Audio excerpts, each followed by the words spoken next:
Thanks, course creators, for joining me in this video. Our topic today is how to improve our online course.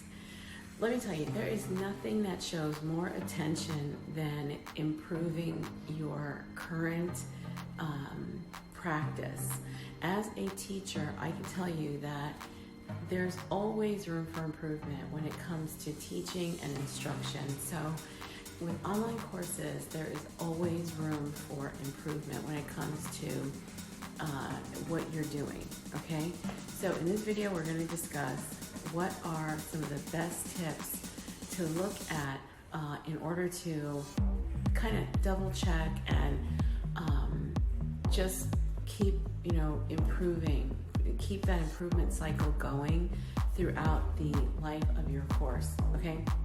So how did I get to this? I have been in the classroom for a very long time, teaching kids in school, and even in my own course practice, I can tell you that every time you launch a class or you have a new student, they give you a lot of insight, and that insight should help you to actually improve things. For example, if somebody approaches you and you they fill out your questionnaire, or you have an interview with them and you ask them certain questions, and you see that there are some gaps that they have that you did not notice in your course, oh my God, take that down, write that down. And also, before they start the course, during that interview stage, go ahead and put in place whatever they're talking about that could help them get started. So as we go through this video, I'm going to pinpoint to you how you can really make the course experience better for your students by, number one, paying attention to what they're saying in the interview process, paying attention to what they're saying in the questionnaire process, and use that checklist that you have to check your practices and procedures. All right, so tip number one, make your course personalized. Even though you have a roadmap or a solid path for all of your students to take, and you know how to walk them through their journey for whatever it is that you're teaching, there are ways to personalize that instruction.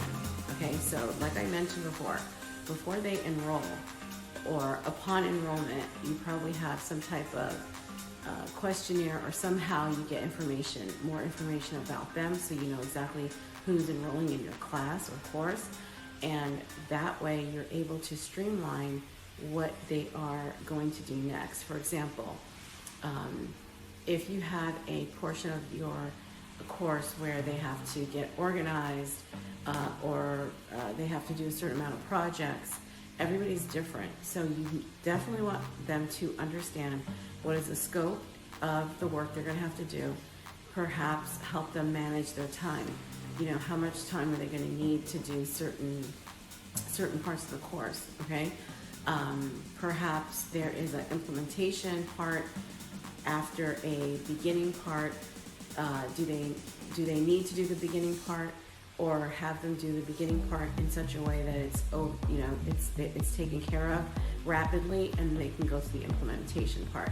So since you know your course trajectory, how it flows, let them know, okay, this part you can do in a day, then you can move on to this part, or you can start this part if you're already, and then you can go back to this part, which is maybe the beginning part, something like that.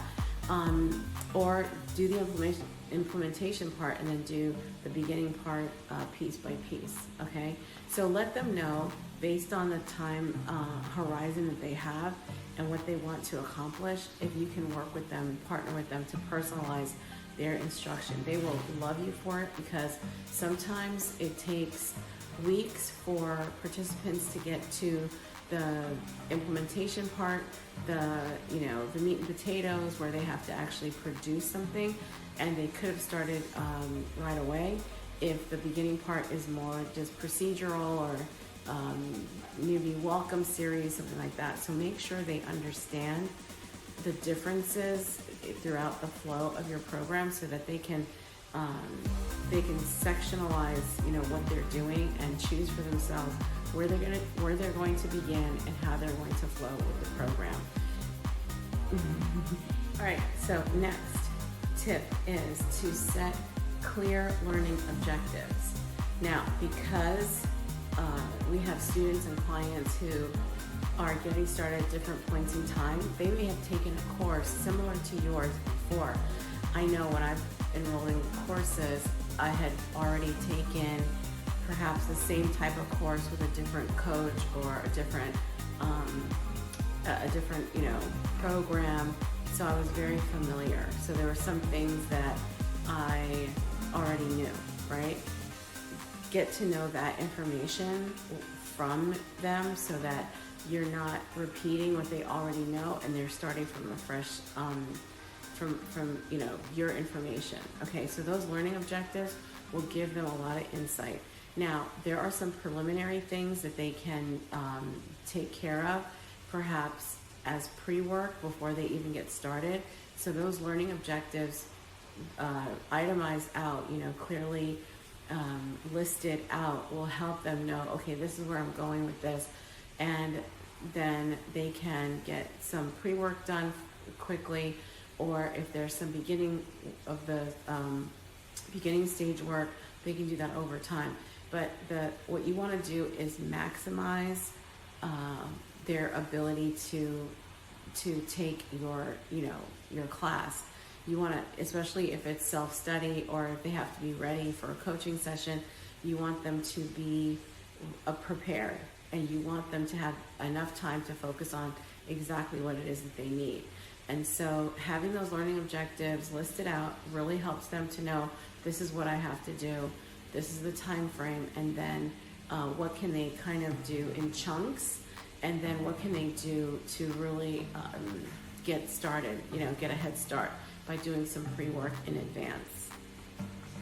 Okay, the last tip I'm going to give you is active learning. There is nothing more important than having something to show for your hard work.